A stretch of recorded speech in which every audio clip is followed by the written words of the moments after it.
Pour ressentir le trot enlevé, on va déjà partir de cette position suspension de poing. Donc avec la crinière en suspension bien au-dessus de mes pieds alignés verticalement. Et si je n'ai pas encore trouvé le rythme du trot enlevé, je vais déjà essayer de rester dans cette suspension-là au trot. Donc ce qu'on va appeler le trot arabe, en référence à la position des cavaliers de Fantasia lors des charges, qui sont debout sur leurs étriers, de manière toujours à surtout ne pas taper dans la selle ou à me rattraper aux rênes. Donc en amortissant avec mon genou, je peux tenir comme ça du trot très longtemps sans me fatiguer. Pour ressentir le trot enlevé, nous on préfère faire partir de cette position haute de suspension de poing. Le plus facile, c'est d'être dans un chemin bien encadré, avec un cavalier confirmé en tête qui va gérer l'allure et vous prévenir des branches. Avec la crinière, sans toucher à rien, vous pouvez fermer les yeux et ressentir le mouvement du cheval au trot. Vous allez dans un premier temps vous interdire de retomber dans la selle. Donc à chaque fois que le mouvement du cheval va vous renvoyer en arrière, au moment où vous allez retomber dans la selle, c'est d'éviter ça. Et pour éviter ça, de pousser sur vos jambes, de tirer si besoin sur la crinière pour rester en suspension et résister au mouvement. Toujours les yeux fermés, vous allez donc sentir que le cheval a deux temps, entre guillemets, dans le trot, l'une qui va vous renvoyer en arrière et une qui va vous projeter légèrement en avant.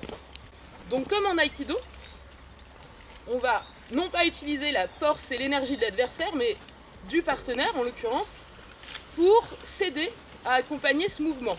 Quand le mouvement du cheval me projette légèrement en avant, je vais l'utiliser pour m'aider à me mettre en suspension de poing. Et quand il me renvoie légèrement en arrière, je vais en profiter pour me mettre en suspension 3 points.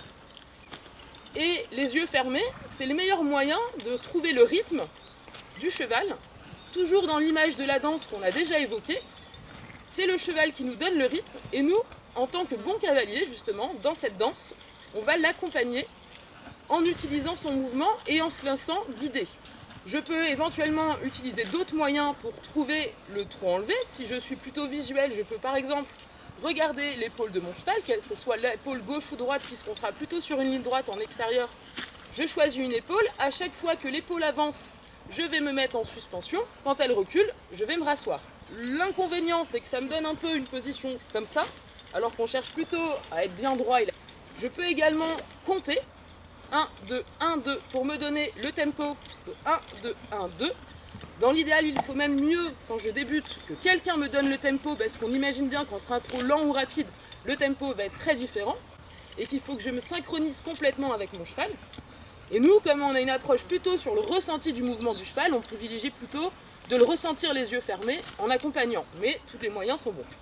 Tant que je n'ai pas trouvé ce rythme, pour préserver le dos du cheval, je peux me contenter de rester en trot arabe, en suspension de poing.